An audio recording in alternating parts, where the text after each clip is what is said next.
Well, it's a case involving a dentist, an orthodontist, an affair, and poisoned protein shakes. A murder trial happening right now in Colorado, and it's one where the jury can actually have a more active role. Well, here to break it all down for the Legal Lowdown this week, criminal defense attorney Kim Varner.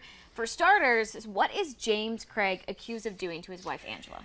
He's accused of slowly but surely poisoning his wife with arsenic, cyanide, and basically Visine, the active ingredient in Visine.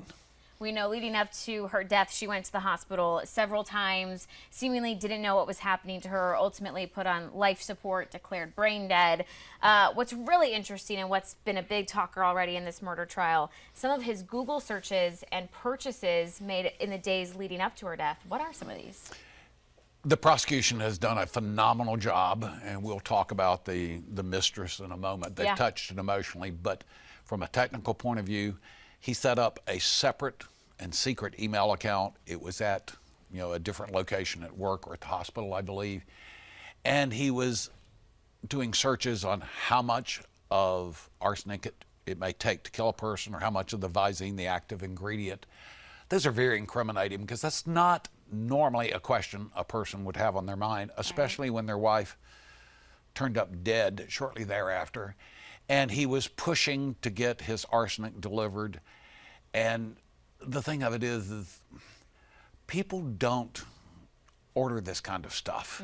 And they had the purchases on his credit cards and the computer for the Visine and everything. I mean, it's all fitting together thus far for the prosecution. Yeah, they've definitely had a strong argument so far. As you mentioned, it's underway right now, this trial. The prosecution is still presenting their case. So we have heard from family, friends, and the woman that James was having an affair with.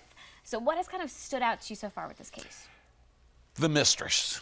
I think she is a key witness because, number one, they have the scientific or forensic evidence. That's a technical part of the case. But what this mistress brought out was, this guy's a liar. He's a very good liar. And she's not, just some local yoko. She's an orthodontic. She's a highly educated person. She's not 16 years old who believes everything a guy's going to tell her. Right. And she brought out, not only was he having an affair with her, but you don't trust this guy. He's a liar, and he's a very good liar. And she felt like she was foolish. And the thing of it was, no, she was played, and played very well. And it's also come out he had other women he was stringing along, plus he went to a prostitute in Las Vegas. The jury is not going to like this guy. And if they don't like you, and there's forensic evidence to back it up, he's in a bad fix. Yeah. Well, speaking of the jury, they are actually allowed to ask questions to these witnesses. So why is that, and what are some of the rules and guidelines for the questions they can ask? Number one, that's incredibly rare. Jurors are not allowed to what's called participate in the trial. They're sitting as judges of the trial and be the triers of the fact. But in Arapahoe County, which is Colorado where this case is being tried, it is kind of a novel program. And after a witness testifies, the jurors write down questions. They don't actually ask them and participate that way. They submit those to the judge. Each of the lawyers, the prosecution and defense, get to review the questions, and they decide, number one, is it a proper question? Is it going to be asked? Is it asked properly? They may change it. Or number three, they're going to ask the question. After that, the lawyers can come back and ask additional questions. It's novel. It's in its early stages. I think it is phenomenal because jurors don't have 12 light bulbs over their head. You don't know when you're making a point with them. This helps the lawyers on both sides focus in on what the jury perceives to be important, and there's 12 of them.